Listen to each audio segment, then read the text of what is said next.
Mark Benson always dreamed of a simple life, one that blended family warmth with the satisfaction of running a successful business. After his military service, he followed that dream, starting a company in suburban Philadelphia. He believed that hard work and perseverance would lead to success, though his greatest devotion remained with his family, his wife Emily, daughter Chloe, and the employees he treated like family. As time passed, Mark's business thrived, becoming more than just a workplace. The employees bonded like an extended family, working together, celebrating milestones, and supporting each other during difficult times. For Mark, the real success wasn't just the growing revenue, but the sense of community he had built. Watching this strong camaraderie grow gave him immense pride. One Friday night, Mark stood in his office, reflecting on how far they had come. His team of 33 employees worked in perfect harmony, and he felt fortunate to have Emily managing finances and his brother Eric leading sales. Life felt ideal, though he didn't know how fleeting that peace would be. Rachel, the office manager, popped in to ask if he needed anything for the next day's pork roast. Mark joked that she was the one truly running things. Laughing, she pressed him again, but he assured her Emily had everything covered. Spotting Emily nearby, he called out, teasingly asking if she heard them. Emily shot back with her usual humor, drawing laughter from those around. She joined the playful debate about who was really in charge, with Rachel claiming Emily ran their home. Emily capped the joke with a cheeky remark about pants, leaving everyone laughing. Mark couldn't help but smile, remarking how it still felt like they were in their honeymoon phase after 17 years together. Rachel reported the guest count: 28 employees, 26 family members, and 31 kids, and Emily confidently assured them there'd be more than enough food.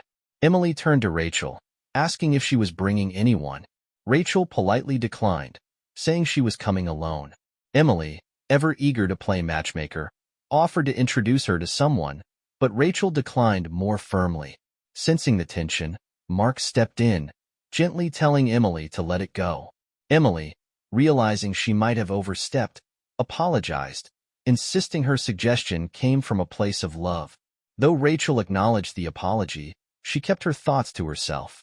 Later that evening, as Mark and Emily walked to their car for their usual Friday dinner, he asked if she had made reservations. Emily confirmed it, listing the dishes she'd pre-ordered: Mongolian beef for him, General Tso's chicken for Chloe, and seafood for herself. On the drive, Mark grew quiet, prompting Emily to ask if something was wrong. After a moment's hesitation, Mark admitted he was starting to feel the passage of time.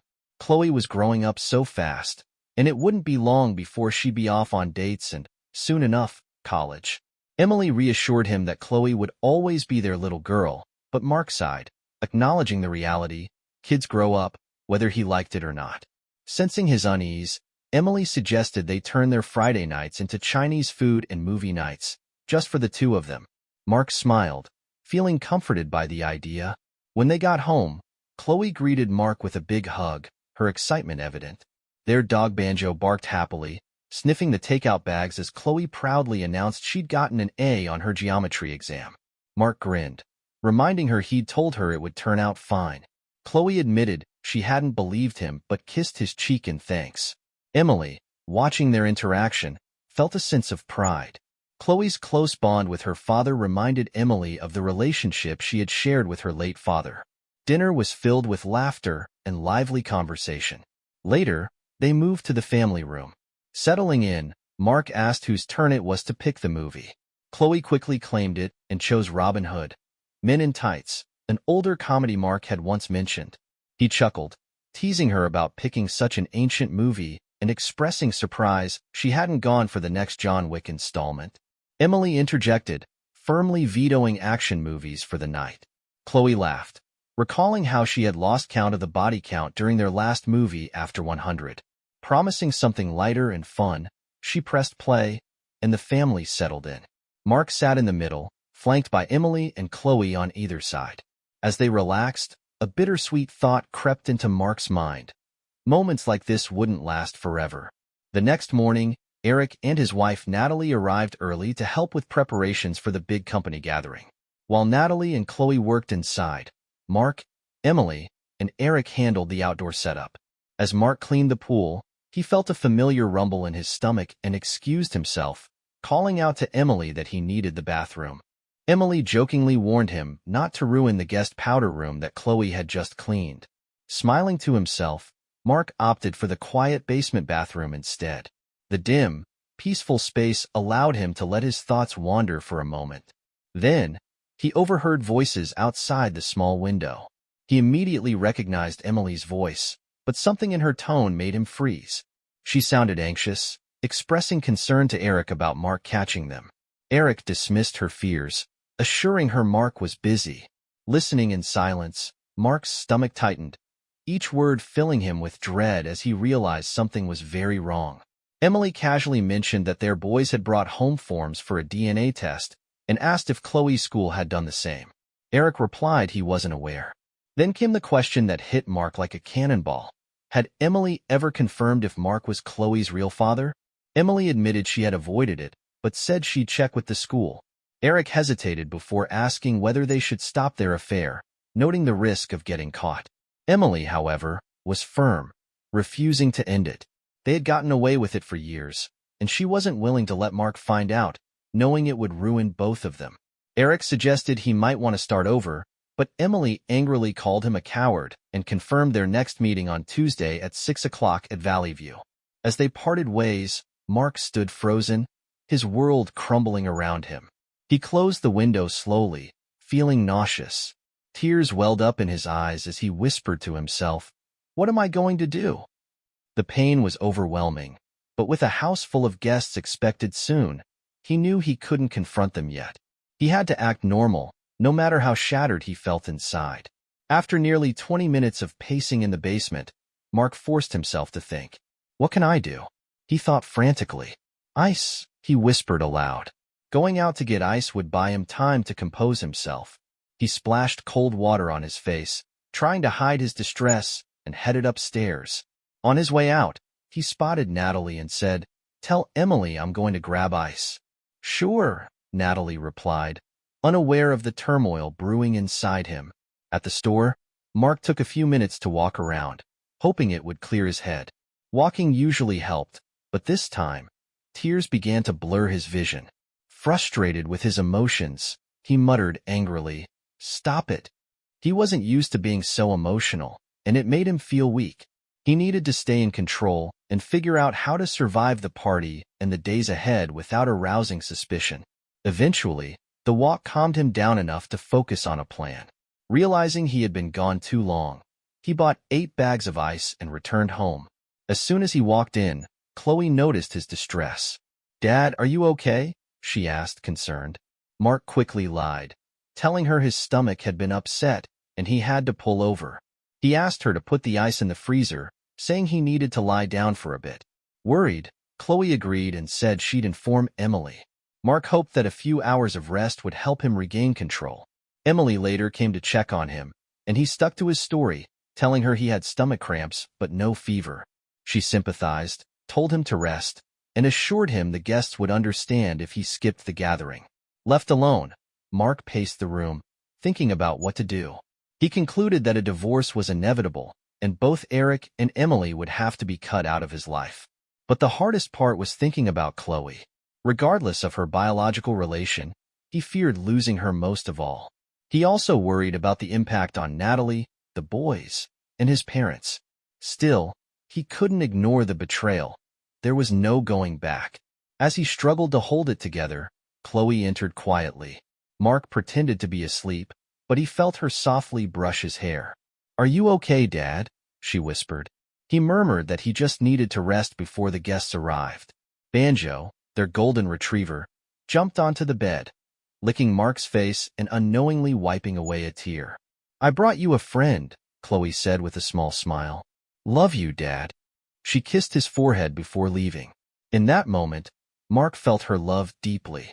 Despite everything, he knew he was making the right decision. Chloe deserved to know the truth, even though he hated what it would mean for her. Damn them, he thought bitterly. Somehow, Mark managed to keep up appearances during the party. Thankfully, Emily and Eric were busy enough that they didn't interact with him much.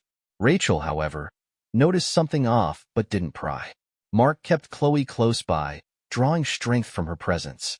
Chloe assumed his need for closeness stemmed from his supposed illness, which helped him keep up the charade. Once the guests left and cleanup was done, Mark announced he was heading to bed early, opting to sleep in the guest room under the guise of not wanting to spread his illness. Emily accepted his excuse without questioning it, and Mark felt relieved. His plan for the day had gone smoothly so far.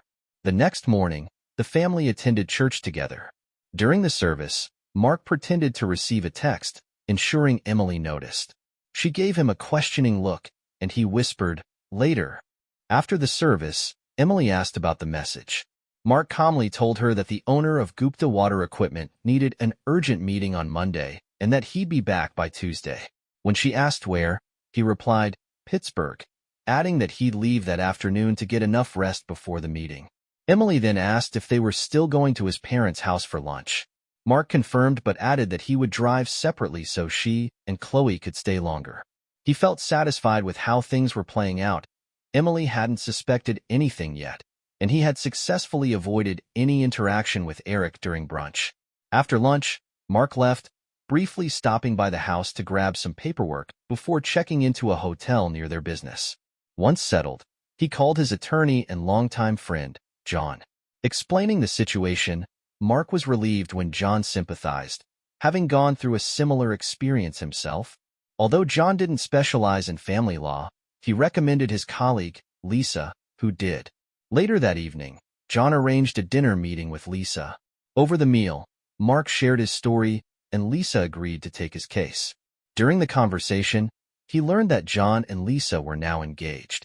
Despite the turmoil in his personal life, Mark felt reassured knowing he had trusted friends by his side as he prepared for the battle ahead.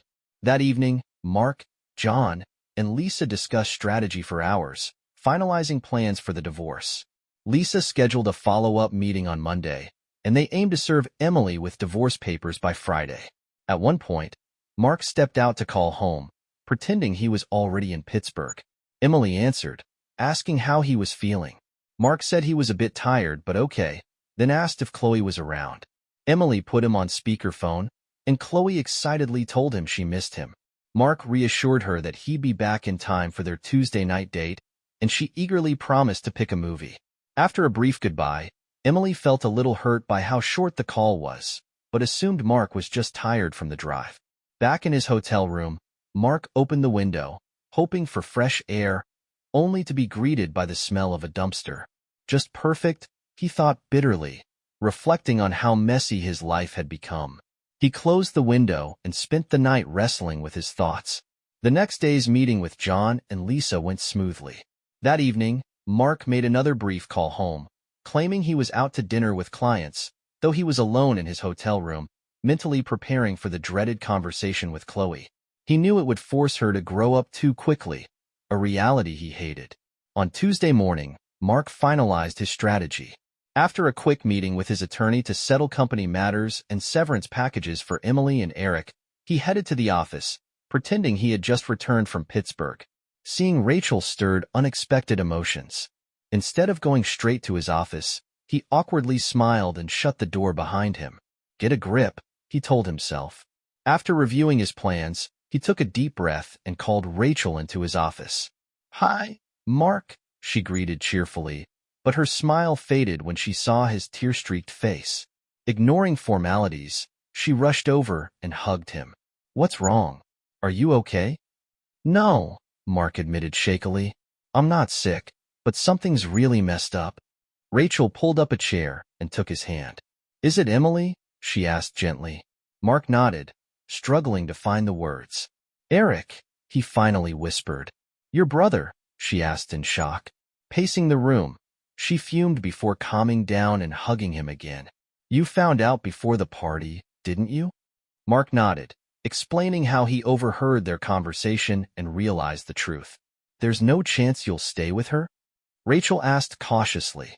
"They've been involved for 16 years. I can't get over it." After a brief silence, Rachel poured 2 rum and cokes. They sipped quietly before shifting to business. Mark explained his plan to fire both Emily and Eric by Friday. He wanted Natalie to take over Emily's duties, but asked Rachel to temporarily handle the role. "I can do it," she assured him. For sales, I'm considering promoting Debbie Gleason, Mark continued. She's shown interest and would do well. I agree, Rachel said. And Tammy Fields could replace Debbie. Good. Let's announce the promotions on Friday and meet Monday to go over the changes. Could you also draft job descriptions before then? Of course. Anything else? Tears welled up in Mark's eyes. You're one of my closest friends, and now I'm losing Emily, my best friend. I may need to lean on you more. It's my privilege, Rachel said, hugging him tightly. After leaving the office, Rachel felt deeply for Mark, knowing he didn't deserve such pain. Meanwhile, Emily paced the kitchen at home, tormented by guilt. She hadn't been with Eric in nearly a year and couldn't understand why she ever got involved with him. Determined to end things for good, she convinced herself Eric wouldn't reveal their affair because he had too much to lose. As she was lost in thought, Mark walked in. She threw herself into his arms, kissing him passionately. Surprised, Mark asked what had brought on the affection. Emily smiled, saying she loved him and had missed him since the picnic. Mark, lying, said he missed her too, while silently wondering how she would react if he confronted her about Eric. Emily asked about his plans with Chloe, and Mark said they were going to Benson's for Italian and a movie. When she asked if he had plans for the evening, Mark grew suspicious and asked why. Emily flinched slightly before answering that she was going shopping at the mall. Mark teased her about window shopping, and Emily forced a smile, saying she might see if anything caught her eye. Mark added, "Shop safely," but immediately regretted it when Emily questioned what he meant. He brushed it off as a joke, noting her unease. Fortunately, Chloe came downstairs, breaking the tension. Chloe greeted Mark enthusiastically, and they discussed their plans. As they left, Emily watched them with mixed emotions: pride, love, guilt, and regret. She resolved that tonight would be the last time she saw Eric. 20 minutes later, she grabbed her keys and left to meet him. As Mark and Chloe drove off, anxiety tightened his chest. Taking a deep breath, he held Chloe's hand and apologized for the sudden change in plans. Chloe, concerned, asked what was wrong. "We're not going out for a fancy dinner or a movie," Mark said gently. "We need to talk and see something important." Chloe's worry deepened. "Is it a secret from Mom?" she asked. Mark reassured her, asking for patience until they stopped driving. They rode in silence until they reached a Chick-fil-A, where they grabbed food before heading to a quiet office complex near the Valley View Motel. "Why are we here?" Chloe asked, confused. Mark hesitated before finally revealing the painful truth. "Your mom is having an affair. She's meeting him here tonight." Chloe stared at him, stunned. "That's not true," she said, refusing to believe it. "I wish it wasn't," Mark replied sadly. "But it is." As they sat in silence, two familiar cars pulled into the motel parking lot. Chloe watched in disbelief as her mom's car pulled into the motel parking lot, followed closely by Uncle Eric. They both got out, embraced, and entered a room together. Devastated, Chloe clung to Mark as he quietly took pictures of the encounter. The sight of her mother's betrayal was too much to process. Tears streaming down her face, Chloe realized the gravity of what she had witnessed. "I'm staying with you, Dad. I don't want anything to do with her," Chloe declared angrily. Mark, heartbroken for his daughter, promised to do everything in his power to keep her with him. Still, he urged her to stay calm and act normal for the next few days, even though he knew it was a lot to ask. "I don't know if I can do it," Chloe admitted, overwhelmed. "We'll get through it together," Mark assured her. He drove them to a quiet picnic area nearby, where they spent hours venting, crying, and planning how they'd handle the days ahead. The emotional evening brought them closer than ever, making it feel like they were standing together against the world. By the time they got home around 10 p.m., Chloe was unsure how she'd manage to keep up the act. "Dad, I don't know if I can see her without wanting to slap her," she confessed bitterly. "Watch your language, honey," Mark said gently. "You may not want to hear this, but at some point, you'll need to have some kind of relationship with her. It won't be the same, and I get that, but—" "I'll never respect her again," Chloe interrupted. "For now, let's stick to the plan," Mark suggested. "When we get home, just say you're tired and head straight to bed, okay?" "Okay, I can do that," Chloe agreed. After a pause, she added softly, Daddy, I love you. I don't know how you're holding it together, but I'm here for you. Mark smiled through the emotion welling up in his chest. How did I get so lucky to have such an amazing daughter? You're not a slacker, Dad. You're the best man I know, Chloe replied. They quietly entered the house, relieved to find Emily already in bed. Chloe went straight to her room while Mark slipped into bed beside Emily, who was pretending to sleep. Knowing where she had been earlier, Mark lay there in silence, tears falling as he stared at the ceiling. The next morning, Mark woke up to the smell of coffee. After dressing, he checked on Chloe, who was ready to leave. In the kitchen, Emily greeted him cheerfully while making pancakes. Mark walked over, hugged her, and kissed her neck at just the right moment. Chloe entered and greeted them brightly, playing along with the charade. So, did you sleep well after your date with that hot guy? Mark teased, following Chloe's lead. Smiling, Chloe played along. Yeah, Mom. Did you ask him yet? Emily, confused, looked between them. Mark explained that he needed to return to Pittsburgh and that Chloe wanted to come along. Emily agreed easily, thinking Chloe's presence would make the trip more enjoyable. They finished breakfast quickly and hit the road, relieved to be away from home. How did I do? Chloe asked nervously. You did great, Mark reassured her. It was smart to suggest coming along. That made things easier. Chloe laughed. Good thing, since I'm such a terrible actress. Mark chuckled, but after a moment of silence, Chloe turned serious. Have you thought about me being there when you confront her? I'm not sure yet, Mark admitted. I want to be there, Chloe insisted, even when you confront Uncle Eric. Watch your language, Mark reminded gently. Dad, come on, this situation deserves it, she replied. Mark admired her strength. Okay, but what would you say if you were there? I don't know, Chloe admitted. I just want her to know she can't hide from me. I'm on your side. They checked into a hotel, and as they rode the elevator to their room, Chloe quietly asked, When did the affair start? I don't know exactly, but it's been a long time, Mark said softly. Tears welled up in Chloe's eyes, and she started to ask another question but stopped herself. Sensing her struggle, Mark gently interrupted, Whatever the answer, it won't change anything between us. Once inside their room, Chloe hesitated before asking, Do you want to know everything? I'm not sure. Do you? Mark asked cautiously. Chloe's voice trembled. I know who my dad is, but I think we should find out for sure. I don't know if I can handle having two cheating parents. Mark placed a hand on her shoulder. If you want to know, we can do it, but maybe wait a few months. I have my reasons for holding off.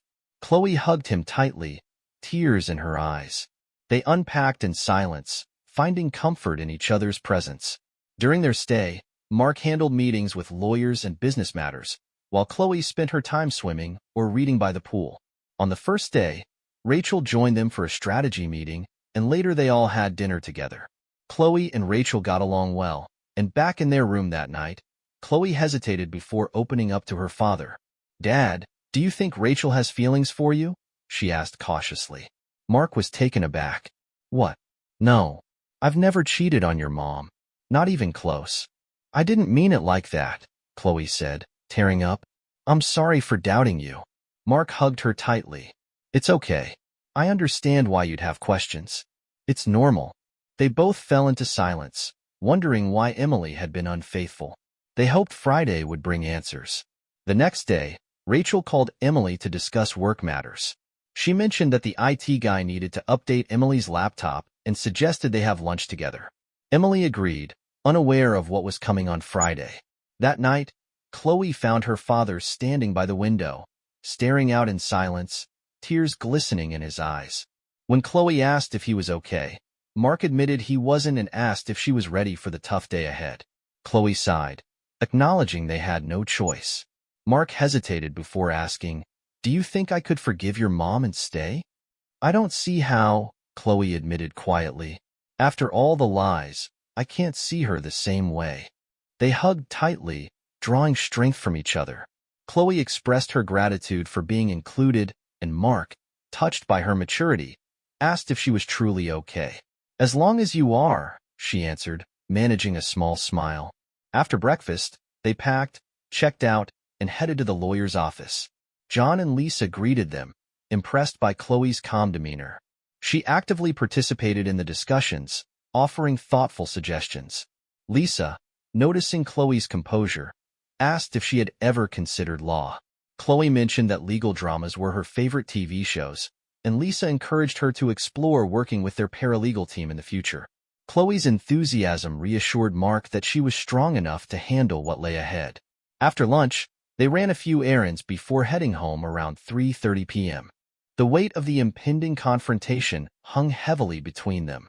Mark laid out the evidence on the dining table and suggested they pass the time with a game of cribbage. They had about an hour before everything would change. The sound of the garage door opening signaled the moment had arrived. Chloe and Mark sat silently, the pretense gone. Emily walked in with bags, cheerfully announcing, "The Chinese food's here. Let's start the party." But as soon as she saw their grim faces, her smile faded. "Hey, what's going on?" Emily asked, approaching cautiously. "Sit down, Emily," Mark said quietly but firmly. She hesitated before sitting, her eyes catching the photo on the table. Her face turned pale, and she nearly missed the chair as tears welled up. "No, no, no," she whispered in disbelief, glancing between Mark and Chloe, who stared back with contempt. "Please, Mark, don't do what I deserve," Emily pleaded through her tears. Mark paused, his voice soft but cold. "What do you think you deserve?" "Please, don't leave me," she begged. "Don't leave you? Like you threw away our marriage and family?" Mark responded bitterly. "It was a terrible mistake," Emily cried. "How long did this mistake last?" Mark asked sharply. Emily hesitated, unsure how much he knew. "It doesn't matter. One time was too many. Can't we move past it?" "Are you serious? How long, Emily?" Mark demanded. Finally, she admitted, "Since before you met Natalie." "So, about 17 years, Mark said bitterly. "You cheated for 17 years, and you think it doesn't matter?" "It was selfish and hurtful," Emily conceded through tears. Chloe, unable to hold back, burst out, "Mom, how could you do this? You ruined everything." Mark stood abruptly, anger boiling over. "Who the hell are you, Emily?" Chloe, still fuming, added angrily, "Yeah, let's see. Liar, cheater, traitor, and a witch." Emily, overwhelmed, looked to Mark for support. "Please, Mark, tell her not to call me names," she begged. Mark's response was cold. "When she says something untrue, I will." The room fell silent except for Emily's quiet sobs. After a moment, she asked in a trembling voice, "What are you going to do?" "Go to your room, clean yourself up, and calm down. Your crying is just making us angrier," Mark said bluntly. "We'll talk before Chloe and I leave." "Where are you going?" Emily asked, panic creeping into her voice. "That's not your concern, and we're not fixing anything in a few hours." "Now, go upstairs," Mark ordered. Emily staggered to her feet and went upstairs, still crying. As planned, Mark sent a quick message to Emily's sister, Claire. "All set. She'll need you. Be here in 30. Claire replied, "Got it." Emily sat on the bed, sobbing uncontrollably. After a while, she tried to think of ways to salvage her family. But as reality set in, she realized she had destroyed everything. This was no longer her bed. She had ruined her life for nothing. Fresh tears flowed as the weight of her loss sank in. 20 minutes later, Emily returned downstairs, looking more composed but still shaken. Mark didn't waste time. "First, you know you're fired, right?" Emily's eyes widened as fresh tears formed. "Why? I'm good at my job," she protested. "Do you really need to ask?" "I don't trust you, and I don't want you around," Mark said coldly. Lowering her eyes, Emily struggled to contain her emotions. "What else?" Mark handed her a stack of papers. "These are the documents you were expecting, along with your severance check and the agreement. Open a separate bank account and hire an attorney. I'll cover initial costs, but if you choose to fight, those expenses will be yours." Trembling, Emily said it all felt harsh and asked if they could try to fix things. Mark ignored her plea and informed her that Claire would arrive soon to support her. He suggested she leave with Claire for a while, as he wasn't ready to talk. When Emily asked if she could stay, desperation creeping into her voice, Mark snapped, "I don't want to see your face for a while." His words cut deeply. After a long pause, Emily asked quietly, "Is there really no chance for reconciliation?" Mark, with finality, replied, "I don't see how. You spent 17 years with my brother. You destroyed 2 marriages and split 3 families." 3? Emily asked in disbelief. "Yeah, 3, Mark confirmed. "It's not just our marriage and Natalie's, it's also my parents. My brother is dead to me now." The weight of her actions finally hit Emily as she murmured a prayer for God's forgiveness. Mark acknowledged that while God might forgive her, maybe someday he would too. Just then, Claire arrived. Mark hugged her before calling Chloe down. As they prepared to leave, Mark briefly glanced at Emily. Their eyes met, both reflecting the pain of a bond broken after 18 years. It would take time, if ever, for any healing to occur. Mark and Chloe drove in silence, aware of what lay ahead but uncertain if they were ready. Mark thought about savoring the moment but quickly realized how much pain it would cause his parents, who were already at Natalie and Eric's house for dinner. As they arrived, Mark's heart raced, but Chloe squeezed his hand and whispered, "We'll get through this, Dad.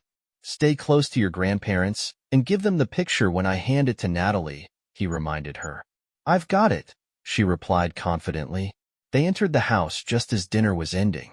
Chloe hugged her grandparents, and Natalie greeted Mark warmly. "Hey, we weren't expecting you, but there's plenty of food." Mark kissed Natalie's forehead, thanked her, and said, "We need to talk."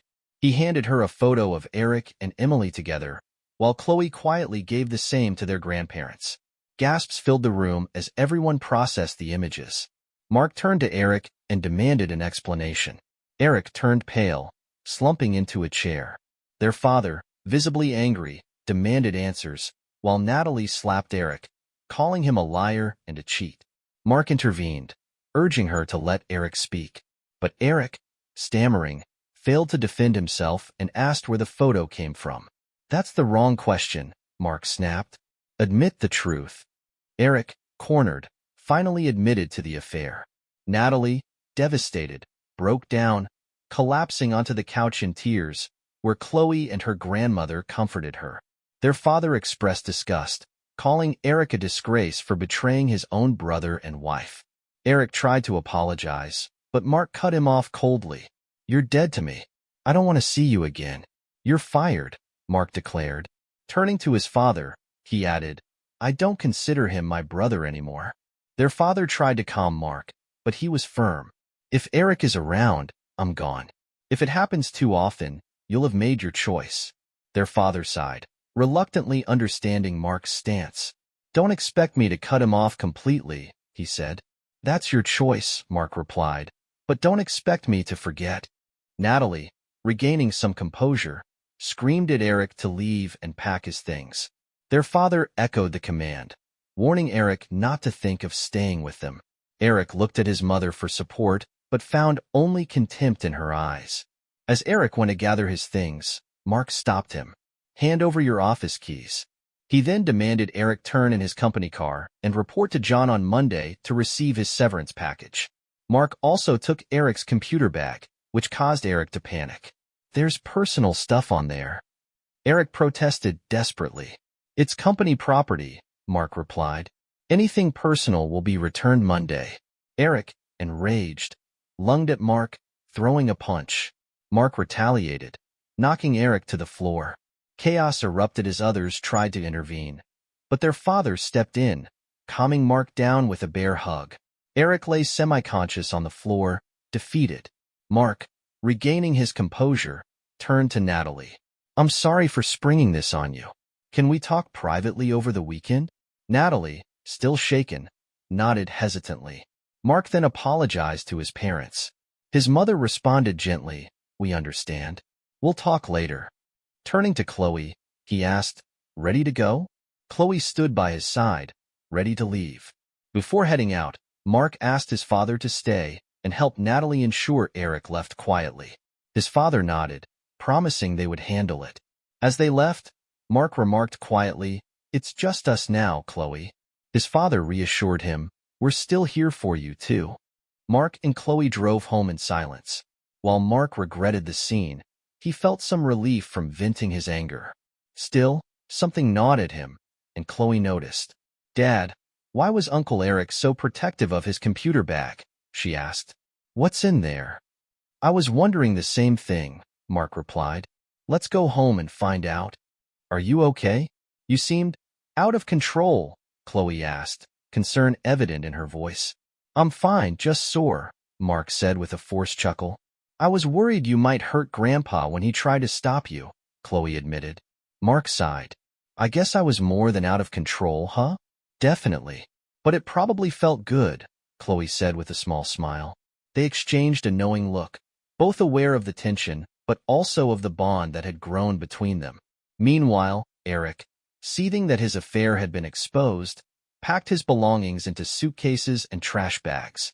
He made sure to load a lockbox into one of the suitcases, knowing he'd need its contents. Without saying goodbye, he drove north, needing to disappear. He had no clear plan, just the hope of finding a small town in Wyoming or Idaho where he could rent a place with cash and lay low. He considered ditching his car or taking a bus to avoid being tracked. "How did everything go to hell so fast?" he muttered angrily, unaware he had overlooked two crucial things in his panic. Back home, Mark realized they hadn't eaten, so he and Chloe grabbed some fast food before heading back. Returning to an empty house, Mark and Chloe felt a mixture of relief and sadness at Emily's absence. After a quiet dinner, Mark took Eric's computer bag to his office and began examining its contents.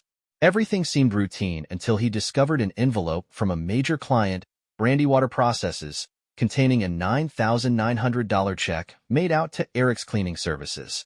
Suspicious, Mark muttered about Eric's shady dealings and continued rifling through the papers. When nothing else appeared unusual, he booted up the computer and found a hidden file. Realizing its potential significance, he immediately called his lawyer friend, John. John asked how things had gone with Eric, and Mark tersely explained that things had gone as expected, but something serious had come up. He asked John to come over, preferring not to leave Chloe alone. John offered to bring Lisa, but Mark said it wasn't necessary, though she was welcome to join. 25 minutes later, John arrived, and Mark showed him the check and the hidden file's contents. John carefully reviewed everything and confirmed Mark's suspicions. It pointed to bribery, extortion, and potential tax evasion. This could lead to federal charges, John warned.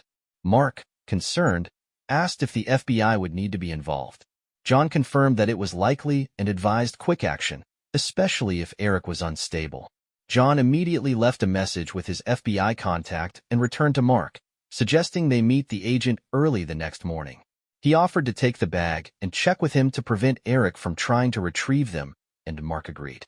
Before leaving, John joked about Mark keeping him busy with after-hours legal emergencies, and Mark played along, asking what kind of premium John wanted. "A bottle of 14-year-old Balvenie single malt," John quipped, and Mark smiled for the first time that evening. Before leaving, John advised Mark to delay giving Eric his severance agreement to avoid raising suspicion. Mark suggested adding a clause tying the payout to expense reconciliation, and John agreed before departing. Mark had initially planned to meet Natalie and his parents on Saturday, but the early morning call from John changed that. At 10 a.m., they met FBI agent Brian Hunt in Philadelphia. Chloe insisted on joining, saying, "We make decisions together." During the meeting, Mark and John presented the evidence. After reviewing the documents, Hunt called in his supervisor, Greg Taylor. "We have a spreadsheet of bribes, an unpaid check, and details of an offshore account," Taylor summarized. "How much is in the account?" $785, $952, Mark replied. "And all this money belongs to your company?" Hunt asked. "I believe so," Mark confirmed. Eric was allowed to negotiate project prices as long as the margin didn't drop below 23%. It looks like he set prices just above that limit and took bribes in return. "You have 14 clients involved. They'll face charges too," Hunt noted. "Yes," Mark acknowledged grimly. "Do you know where Eric is?" Hunt asked. "No. He was supposed to meet John on Monday for severance, but after how he reacted when I took his computer bag and the fact that his family kicked him out, he's probably on the run. Hunt caught on quickly. Brian, track his phone, he ordered. After a short wait, Brian returned. He's on the move, heading west on Interstate 80 in Ohio. We'll monitor him and aim to arrest him late Sunday, Hunt decided. We'll coordinate with local authorities and hold him for 48 hours without charges while we prepare formal charges by Monday. On the way home, Mark, John, and Chloe chatted lightly, though Mark's mind was preoccupied with another concern: Chloe's DNA test. If Eric turned out to be her biological father, Mark had initially planned to pursue 18 years of child support. But with Eric likely heading to prison, that plan no longer seemed necessary, and Mark felt an odd sense of relief. After John dropped them off, Mark and Chloe met with Natalie and his parents. His mother cried over Eric's betrayal, while his father seethed quietly. Natalie, however, was visibly anxious about her future. "Mark, what am I going to do? How will we manage?" she asked, her voice trembling. Mark outlined a plan. "First, you need a lawyer for the divorce. Use Lisa Porter. If Eric goes to jail, you should get most of the shared assets. The FBI says the stolen company money will be returned. I'll need some of it to reorganize, but the rest will go into a trust for you and the boys. I know you have a business degree, so I'd be honored if you took over Emily's role at the company. You can work from home and still be there for the boys. How does that sound?" Natalie hugged Mark in relief, and his parents offered their full support. Mark smiled at Chloe, who was quietly proud of how her father always looked out for their family. On the way home, Mark brought up the DNA test again. "Babe, have you thought more about the DNA test?" Chloe nodded. "It's hard to decide, but I think we should do it. Are you okay with that?" "I'm not angry, and I agree," Mark reassured her. "I'll get the test kits this week. You know this won't change how much I love you, right?" "I know," Chloe said softly. "It won't change how I feel about you either. I just want to know." Mark felt relieved after discussing the DNA test with Chloe. Though much work lay ahead, he could finally see the end of this nightmare approaching. Meanwhile, Eric continued driving west on Interstate 80 through the night, stopping at a McDonald's for breakfast and a brief rest before entering Ohio. Using his iPad, he searched for a destination and settled on Sioux Falls, a remote city but large enough for him to blend in. His plans were shaky at best. He intended to find a small rental property, ditch his car further west, and possibly steal a vehicle to avoid detection. How did everything go to hell so fast? Eric muttered angrily to himself, unaware that in his panic, he had overlooked two critical details. Back home, Mark realized they hadn't eaten much, so he and Chloe grabbed fast food before heading in for the night. Eric booked a cheap furnished room and planned to ditch his car near Fargo, take a bus back, and lay low. "Feeling better," he shouted aloud, trying to boost his confidence. "Yeah, I have a plan." But as he drove, doubts crept in, and he realized how flawed his plan was. He felt trapped, unable to turn back yet terrified of surrendering. Thoughts of his family and the damage he had caused weighed heavily on him. He forced himself to focus on anger, knowing regret would only weaken him. Exhaustion finally forced Eric to pull into a Cracker Barrel parking lot for a few hours of sleep. On Sunday morning, he woke just in time for breakfast before hitting the road again. By evening, after hours of aimless driving and reflection, he stopped at a diner near Omaha, still 200 miles from Sioux Falls, where he had a motel reservation. As he approached the diner, two men asked, "Are you Ericard Benson?" Eric knew it was over. The FBI had caught up with him. On Monday morning, Mark brought donuts, bagels, and coffee for an all-staff meeting. Before that, he met privately with Debbie Gleason and Tammy Fields to announce their promotions. At the meeting, he introduced them as the new sales team. Despite the recent turmoil, the staff responded supportively. Mark felt encouraged, ready to refocus on moving forward with both the business and his personal life. The next day, Eric was formally charged with multiple felonies, and the FBI began investigating the clients involved in the bribes. Knowing he would lose some customers, Mark started restructuring the business, planning to spin off part of the manufacturing arm and create a new distribution company. He finalized these plans just in time for Emily's return, bracing himself for the emotional challenges ahead. That Friday night, Mark and Chloe had dinner at their favorite Chinese restaurant. Despite the heavy atmosphere, their bond grew stronger as they faced the situation together. During dinner, Mark received a call from Emily, who wanted to discuss coming home. His cold response made it clear their relationship was strained. After a brief conversation, he ended the call, tension evident on his face. Chloe noticed and offered silent support. The next morning, while Mark and Chloe were in the living room, Emily walked in. Chloe immediately went upstairs without acknowledging her mother. Mark noticed Emily's resentment but ignored it, returning to his iPad. Emily greeted him, but he signaled her to wait. After finishing his game, he set the iPad aside and asked, "Did you read the papers?" Emily nodded and asked if they could talk about staying together as a family. She admitted she was scared of everything changing. Mark questioned whether she meant staying married while continuing to do whatever she wanted. Emily insisted that wasn't her intention, saying they had been happy and she couldn't bear the thought of it ending. She promised never to risk their family again. Unmoved, Mark pointed out that she hadn't considered the consequences of a 17-year affair and now only wanted to stay together to avoid the fallout. He accused her of enjoying herself with his brother while he remained clueless at home. "I didn't love him," Emily admitted, sobbing. "I didn't even like him much. He's selfish and terrible in bed." Mark, stunned, quietly remarked, "So you risked everything for a man you didn't even like, and you never tried to end it?" Emily, unable to offer a clear answer, admitted she didn't know why she had done it. "It was a stupid, selfish mistake," she said, explaining that the first time was a drunken error, and afterward, Eric had threatened to tell Mark if she didn't continue. Over time, she got a small thrill from getting away with it but never fully understood her actions. Now resolute, Mark told her, "We're done." Seeing her sobbing, he softened slightly and asked if she wanted some water. When she whispered yes, he handed her a bottle from the fridge. "When you're ready, we'll discuss the paperwork at the table," he added. Upstairs, Chloe sat on her bed, listening to her parents argue. Though she tried not to cry, hearing her father's pain broke her heart. She resolved to build her life around him, leaving her mother to deal with her own misery. Meanwhile, Mark stepped into the restroom, quietly letting out tears he didn't want Emily to see.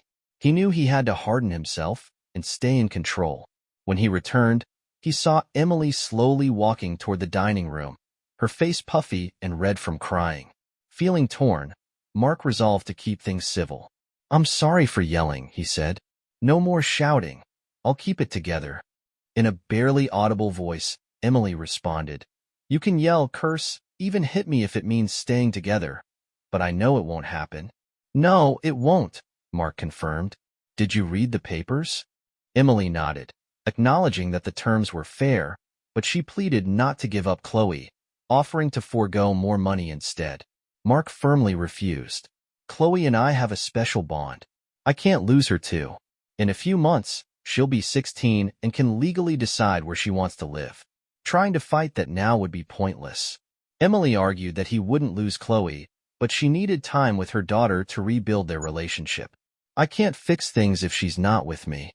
Mark shook his head. "It doesn't work like that. All Chloe feels for you right now is rage. Living apart will give her space to process it. Forcing her to stay with you will only make things worse." Frustrated, Emily shouted, "I'm not giving up Chloe." Unbeknownst to Mark and Emily, Chloe had been listening nearby. Suddenly, she burst into the room, screaming at her mother and calling her names. For over 10 minutes, Chloe unleashed her anger, listing every betrayal while refusing to let Emily turn away. At one point, she grabbed Emily's chin, forcing her to face the fury she had caused. Mark watched in silence before gently pulling Chloe away, comforting her as she began to calm down. Shaken and tearful, Emily pleaded, "I love you, Chloe. I need you with me." Now calmer, Chloe firmly replied, "That's not happening. If you force me to stay, I'll make your life miserable, and Dad won't be around to stop me." Emily, visibly hurt, asked, "What happened to calling me Mom?" Chloe coldly responded, "Everyone's been wondering that," before adding a harsh insult and returning to her room, satisfied and smiling to herself. Emily, overwhelmed by sadness, realized she couldn't stay in the house during the divorce. Not wanting to rent her own place since she planned to fight for custody and the house, she temporarily moved in with her sister. The divorce case was assigned to Judge Henry Collins. After reviewing both petitions, he had a clear idea of how it might proceed. While he typically recommended counseling, a 17-year affair with the husband's brother made reconciliation unlikely. The primary issue was custody of Chloe. Though the court usually favored the mother, Chloe was almost old enough to decide where she wanted to live. The judge decided to let the case play out in court. The session began with Emily's attorney requesting 12 counseling sessions in an attempt to avoid divorce. Expecting this, the judge dismissed the request, calling it a waste of time. The attorney then raised the issue of custody, but the judge interrupted, stating he wanted to speak privately with Chloe and invited her to his office for lunch. Despite Emily's objections, the judge firmly denied her request, ensuring Chloe's safety by assigning a court official to escort her. In his office, Judge Collins greeted Chloe warmly, encouraging her to relax. Though nervous, Chloe remained respectful and composed. The conversation began casually, with the judge gauging her maturity, which impressed him. When they discussed custody, the judge explained that mothers typically receive primary custody and asked Chloe how she felt about that. Chloe responded firmly, "That doesn't account for everything that's happened, and it's not what's best for me or my dad." She explained their close relationship and cited the emotional harm her mother had caused. When the judge noted that her mother might need her too, Chloe clarified that her stance wasn't about revenge, but about doing what was right. She also reminded the judge that in 3 months, she would be 16 and legally able to choose where she wanted to live. "If you force me to stay with my mom now, I'll come back to court and change it. And I'll find ways to be with my dad anyway." The judge, impressed by her maturity, joked, "Ever thought about becoming a lawyer?" Chloe smiled. "Actually, I'm planning to assist on a paralegal team next summer." The judge complimented her and reassured her he would make his decision soon. Chloe responded confidently, "I hope I'll still like you after your ruling." They shared a light-hearted moment before the judge escorted her back to her father. When she found Mark, she smiled and said, "I think it went well." Soon, they would know for sure. When court resumed, Judge Collins said, "I had a good conversation with Chloe. Both parents should be proud of her. She presented her thoughts calmly and professionally, and I've taken them into consideration." Just as he prepared to continue, Emily abruptly urged her lawyer to speak up. The judge, visibly annoyed, banged his gavel. "Counselor, is there an issue?" "Apologies, Your Honor," the lawyer responded. "My client believes there's a possibility that Mr. David Benson isn't Chloe's biological father. This could impact his custody claim." The judge's expression remained stern. "Counselor, this is irrelevant under Pennsylvania custody law, and you should know that. Mrs. Benson, do you have any evidence?" Emily, her voice subdued, admitted, "Not yet, Your Honor." Her attorney requested a stay for a DNA test, but Mark's lawyer stood and confidently replied, "Your Honor, we anticipated this and have certified DNA test results proving Mr. David Benson is indeed Chloe's father." He handed the documents to the court and opposing counsel. "Thank you, Counselor Porter. This is a relief for both father and daughter." The motion for a stay is denied, Judge Collins ruled. Emily broke down in tears as her lawyer tried to console her. The judge continued, "While primary custody typically goes to the mother, I believe it's in everyone's best interest to honor Chloe's wishes and grant Mr. Benson's petition. Mrs. Benson, it saddens me to see this family torn apart." He then delivered the final ruling. The divorce is granted, with a final judgment in 6 to 8 weeks. Court is adjourned. Chloe rushed to her father, hugging him tightly as they left the courtroom. Emily, seething with anger, approached them. "You won. Are you happy now?" she asked bitterly. Mark responded softly, "I didn't win. None of us did." Emily, struggling to control her emotions, whispered, "You took everything from me." "No," Mark corrected. "You gave it away." Without another word, he and Chloe walked out, leaving Emily standing alone, tears in her eyes. "What's happening to you, Emily?" Mark muttered as he glanced back briefly. "No one won today. We all lost. Go home, and we'll talk later." Emily collapsed onto a nearby bench, her lawyer attempting to console her as she whispered, "But I love you. This isn't right." Mark heard her but kept walking, holding Chloe close. In the following weeks, the fallout from Eric and Emily's actions came to a close. Eric pleaded guilty to avoid trial and a longer sentence. He disclosed hidden assets and agreed to serve 8 years in federal prison. Emily found a job 25 miles away and used funds from Mark to buy a townhouse. It was close enough to see Chloe, but far enough to distance herself from former friends who no longer welcomed her. Mark, meanwhile, focused on rebuilding his life and business. Debbie excelled in her new sales role, securing large orders and retaining most clients involved in the bribery scandal. Tammy proved invaluable in supporting Debbie, ensuring smooth operations. With the company stable, Mark began planning an expansion, considering Debbie as the future head of a growing sales team. In his personal life, however, Mark showed little interest in dating despite encouragement from friends and Chloe. Though women from church occasionally tried to catch his attention, he wasn't in a rush. He missed Emily more than he expected, but didn't dwell on it. When he thought about his future, only one woman crossed his mind.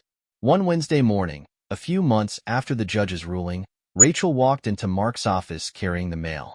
"Hey boss, looks like the divorce papers arrived." Mark opened the envelope and confirmed, "Yep, right on time. 7 weeks later, I'm officially a free man. How do you feel about that?" Rachel asked carefully. Mark paused, considering. "It's a mix: sadness, happiness, relief, and anxiety. Mostly, I feel anticipation. What Emily and I had was special, and now that it's over, I want to find that special feeling again. You know what I mean." "Yes, I do," Rachel replied with a half-smile, hesitating at the door before quietly confessing, "Mark, I want something special too. I've been afraid to say this, but I love you. I've loved you since the day you interviewed me. You don't have to respond now, but if you're interested, ask me out when you're ready. My answer will be yes." Mark moved behind her, gently wrapped his arms around her, and kissed her neck. "Dinner tonight?" Still in his arms, Rachel turned, her smile lighting up her face. "My place at 6. I'll cook. Something casual." That evening, the lasagna and wine quickly disappeared as dinner became an afterthought. Their deep friendship blossomed into something more. Later, as they lay together, Rachel whispered that she wanted to be with Mark always. Smiling, Mark told her he could think of plenty of reasons why they belonged together. She playfully pulled away, her eyes mischievous. "Name them. Now." Mark laughed, eagerly listing reasons until they both gave in to the moment. For the next 2 weeks, they spent every night together, sharing dinners and deepening their connection. One evening, after a quiet dinner, Mark whispered, "It's time." Without hesitation, he carried her to the bedroom, feeling his life fall into place perfectly. Later, he confessed his love, telling Rachel he never wanted their relationship to end. Rachel smiled, assuring him, "We have each other, and if you're sure, I never want us to part either." Mark grinned. "It might make walking difficult, but I'm ready." "Smartest," Rachel teased, but they both knew what he meant. Though some thought they were moving too fast, neither cared. "I've lived with these feelings for 7 years, Rachel admitted. "It feels right." 6 months later, they married at their church and celebrated with a casual pig roast in their backyard. With over 200 guests, the atmosphere was joyful. Children played in the pool, adults danced under a marquee, and a small band kept the mood lively. While some guests were surprised by how quickly they married, especially since Rachel was 8 years younger than Mark, the explanation was simple. They knew they had found the right partner. Plus, Rachel was 3 months pregnant, and at 30, they wanted more children. As the party wound down, Rachel noticed Emily standing near the entrance. She went over to greet her, unsure how the interaction would go. Emily quickly eased the tension by smiling warmly and embracing Rachel. "Congratulations. It's a beautiful celebration." "Thanks," Rachel said, relieved. She joked about Mark's pig roasts before asking, "How are you doing?" Emily admitted she was still working on herself, but was in a better place. "I'm genuinely happy for you and Mark," she said sincerely. Just then, Mark joined them, giving Emily a warm hug. "I'm glad you came. I wish you'd arrived earlier. I didn't want to be the ex who stole attention, Emily explained, smiling softly. But I really am happy for you both. Mark thanked her and asked if she was ready for Chloe to stay with her for 3 weeks while he and Rachel went on their honeymoon. Emily reassured him she was looking forward to it, though she admitted, I hope Chloe won't dread it too much. She feels guilty about some things. She'll be fine, Mark chuckled. Oh, and I hope you're ready to meet my emotional support animal. Emily looked puzzled. You still have Banjo? Mark laughed. No, Banjo's with Chloe. I was talking about the pig we roasted. Go grab a plate. Any lingering tension dissolved as Rachel and Emily laughed. They joked about throwing Mark into the pool, and for a moment, it felt like old friends reconnecting. No two divorces or breakups are alike. Everyone reacts differently when life falls apart. After discovering Emily's affair, Mark doubted he'd ever find happiness again. Chloe mourned the loss of her family, while Rachel feared she would live without love or settle for less. They were all broken. Yet, in time, they found healing. Mark rebuilt his life. Rachel found love, and even Emily started anew. While the scars remained, they each moved forward, proving that even after life shatters, something beautiful can still emerge. In the end, Mark, Rachel, and Chloe found greater joy than they ever imagined. Though life had fallen apart 10 years earlier, they hoped time would bring similar healing for Emily and Natalie. 10 years later, as the pastor asked, Who gives this woman to be married? Mark confidently answered, Her mother and I. Before placing Chloe's hand in her groom's, Ethan Collins, grandson of Judge Henry Collins. Joining Rachel, who was shedding happy tears, Mark smiled with pride. Nearby, Emily sat with her fiancé.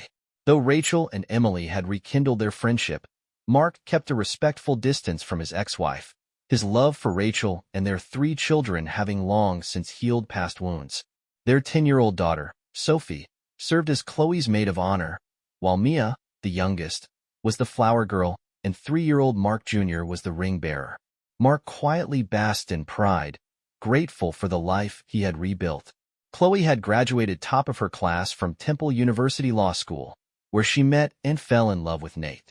As they dated, Mark and Judge Collins grew close, making the blending of their families smooth. Nate pursued criminal law at John Reynolds' office, while Chloe joined Lisa Porter's team, specializing in family law. Meanwhile, Mark's business continued to thrive beyond expectations. At 48, he and Rachel planned to retire when he turned 55, confident in their financial future. Natalie, too, found happiness, marrying a kind man who managed the Eastern Territory for one of Mark's key suppliers. Together, they had a 4-year-old daughter, in addition to Natalie's 2 sons with Eric. Mark's parents, enjoying good health, had passed on the tradition of hosting Sunday family dinners to Mark and Rachel. 3 months after Chloe's wedding, Mark's father broke a long-standing promise by bringing up Eric. He informed Mark that Eric, recently released from prison, was leaving for Tanzania the following week to work as a water purification specialist with a missionary group. Eric had already visited Natalie and her family, and they had made peace with him. Surprised by this news, Mark admitted he had considered reaching out to Eric.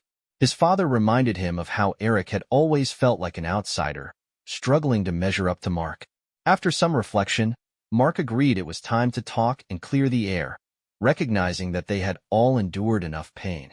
His father, relieved, shared how Eric's betrayal had felt like a personal attack but admitted that Chloe's strength had helped him cope. Mark acknowledged that their family had stayed strong through it all. He reflected on how, despite the chaos Eric had caused, life had turned out better than he ever expected. Natalie had remarried, the stolen money was recovered, and his business had thrived. He even found a deeper love with Rachel, something he wouldn't trade for anything. When his father asked if he loved Rachel more than he had loved Emily, Mark thoughtfully replied, "It's different. I loved Emily deeply, but what I have with Rachel is something stronger, something built on what we've been through together." His father then asked how he truly felt about Eric. Mark admitted, "I hated what he did, but I can't hold on to that anymore. He paid for his mistakes, and while I'll never trust him the same way again, he's still my brother. I'm strangely grateful for how things turned out." His father admired Mark's perspective. It's not easy to find something positive in all this. Mark smiled. It wasn't easy. What Eric did shattered my life. But with God's help, I picked up the pieces and made something even better. His father asked if Mark was saying that what had been broken was now stronger. Yes, Mark affirmed. I wouldn't wish that pain on anyone, but it forced me to rebuild, and the result is something beautiful. Proud. His father expressed gratitude for having lived to see Mark create something so special. Mark, content, echoed the sentiment. He reflected on how everyone, except perhaps Emily, had ended up in a better place.